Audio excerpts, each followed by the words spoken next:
So is it packages like gifts, or is it more some other way that they're disguising these drug deliveries?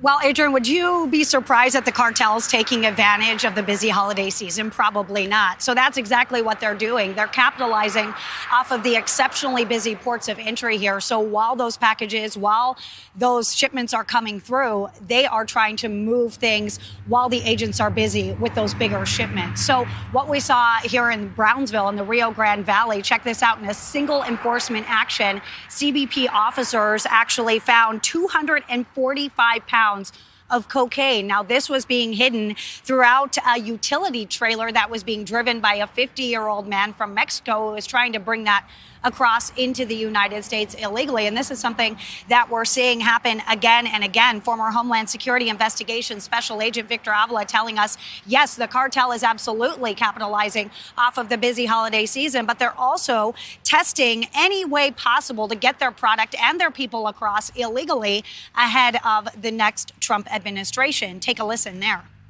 Especially knowing that the border is going to go back to full enforcement. Now, there's going to be, at the beginning on January 20th, you're going to see the initial change, like a flip of a switch.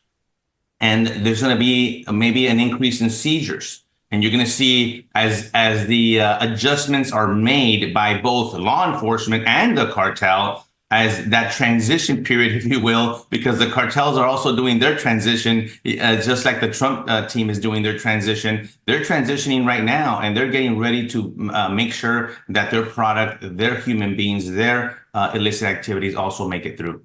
Now, Avila also saying that it's going to take Mexico and a coordinated effort there for them to also step up and help with enforcement before those drugs and those illegal immigrants even get to our southern border. Now, Border Patrol Chief Jason Owens just actually mentioning today that since October, just the last few months, the agency has actually seized over 14,000 pounds of cocaine, totaling more than $356 million.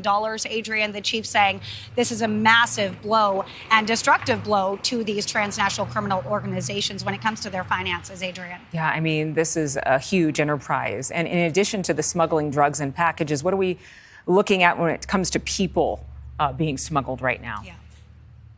Yeah, so they're taking advantage of the busy ports and things like that, and they're actually cramming them back in semis again. We're seeing this ramp up once again, where we're seeing tons of people in the back of semi-trucks. So this recent one here, this one where we saw in El Paso, Border Patrol agents discovering 37 individuals locked in the back of a semi-truck there. In these instances, as I mentioned, they're usually locked in the back of that truck. They have no means of escape. And then in Laredo, just about a week ago, there was over 100 people crammed in the back of a semi there. It is extremely important to note here that while these individuals are kind of getting back there willingly, they know that they're getting in the back of a semi, they're usually doing it at the directions of a smuggler working for the criminal cartel. So in that sector alone, over just the last 2 months, Adrian, agents have disrupted at least 4 major human smuggling events. That's just in Laredo. So that does not span the other 8 sectors.